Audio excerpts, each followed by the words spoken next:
Je vous salue en espérant que vous allez bien. Ici, on va vous montrer comment on monte un bac d'incubation des œufs.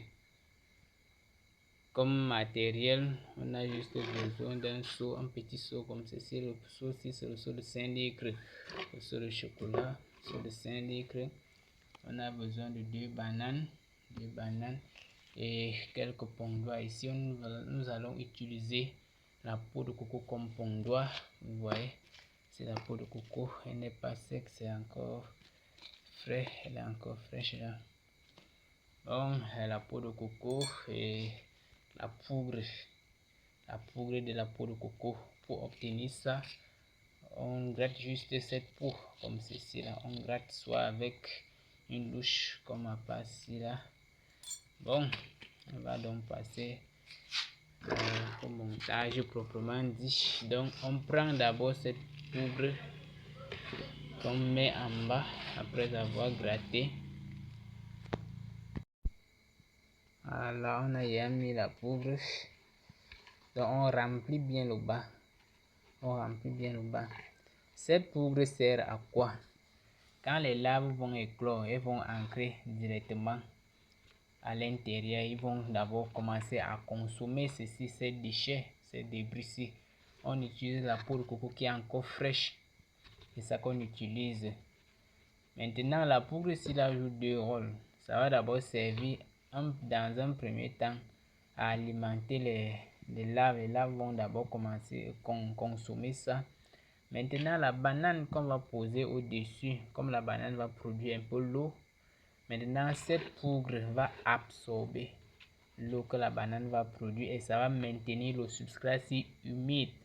Donc ça va régulariser la température. Donc cette poudre est très importante. Maintenant, après la poudre, on va juste introduire la banane. Donc après avoir mis la poudre, on dépose la banane. Ici, on va utiliser 2 doigts de banane. Ça va aussi dépendre de la grosseur des doigts de banane. Ici, on met 2 doigts de banane. Après avoir mis 2 doigts de banane, on peut mettre, ça peut aller jusqu'à 3. Ça va aussi dépendre du nombre de géniteurs. Ici, on met 2 doigts de banane pour 5 couples. Après avoir mis la banane, on va maintenant déposer juste les pondoirs. Les pondoirs au-dessus de la banane. Donc on respecte le classement, la poudre banane plus pondoir comme pour le coco. Ici on peut utiliser les branches de raffia comme pondoir. On peut utiliser la canne à sucre comme pondoir. On peut utiliser la peau de coco comme on a utilisé là. Maintenant le bac proprement dit est fini. Voici comment on monte. Nous sommes à la fin. Ici là, il nous reste seulement à mettre les géniteurs. Rien d'autre. Très simple. Rien d'autre. Pour une période de 7 jours, donc une semaine, ils vont pondre ici là pendant une semaine. Donc quand on va mettre les géniteurs, on va les laisser pondre pendant une semaine. Donc au 7e jour, on va monter le bac où on va juste enlever les larves parce que après avoir mis les géniteurs dans ce bac, 2 jours après, il y aura éclosion des œufs. Les premières larves vont sortir. Donc ça fait qu'au bout de 7 jours, il y aura bien les larves remplies dans ce petit seau.